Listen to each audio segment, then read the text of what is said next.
So basically last 3 યરથી અમે connected છીએ સનન જોડે. ઓકે, અને ફર્સ્ટ અમે મારી સિસ્ટરના એન્ગેજમેન્ટ હતી ત્યારે અમે તમને બુક કર્યા હતા. તો પછી એ ટાઈમે અમને બધાને બહુ જ મજા આવી હતી, ઘણી બધી ન્યૂ ગેમ્સ અને એન્ટરટેનમેન્ટ હતું.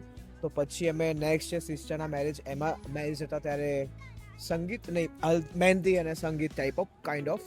અને અત્યારે મારા મેરેજ થઈ રહ્યા છે, તો અત્યારે અમારી આજે હલ્દી હતી. તો હલ્દીમાં અને સંગીતમાં તો એવું થઈ ગયું છે કે અત્યારે મતલબ મોસ્ટલી અમારે એન્કર બુક કરવાના હોય તો અમે પછી મતલબ બીજું જોતા નથી. ખબર છે કે અમે 6 મંથ પહેલાં જ બુક કરી દઈએ છીએ કે સનનને કહી દઈએ છીએ કે આ રીતે તમારે આવવાનું છે, અને એ પણ કંઈ પૂછતા નથી કે હા હું આવી જઈશ. તમે મતલબ બેઝિકલી રિલેશન એવું બની ગયું છે ફેમિલી ટાઈપ ઓફ. અને ઘણી બધી હજી કઝિન્સના બધા મેરેજ બાકી છે, તો મોસ્ટલી અમે મતલબ અમે એ બધા બુકિંગ્સ બુકિંગ્સ થઈ ગયા છે એવું છે. અને લોકો પણ ફ્રેન્ડ્સ પણ મારા આજે ફર્સ્ટ ટાઈમ આવ્યા છે મેરેજમાં, તો એમને પણ કીધું કે બધાને બહુ મજા આવી ગઈ, કે એન્કરનું કામ સારું છે એ રીતે. અને અમે ઓલવેઝ 100% કરીશું.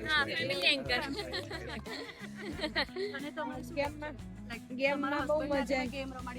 મારા હસબન્ડ તો ક્યાંય કોઈ જોડે બહુ રમવા ક્યાંય આવે જ નહીં, પણ તમે બોલાયા અને સરસ એન્જોય કરી ગેમ, અને બહુ સરસ મજા આવી, સરસ લાગી. હા, નવી ગેમ્સ બધી મસ્ત હતી. બ્લાઇન્ડ ફોલ્ડ વાળી ગેમ છે, બિંદી વાળી ગેમ્સ, પછી બીજું શું હતું?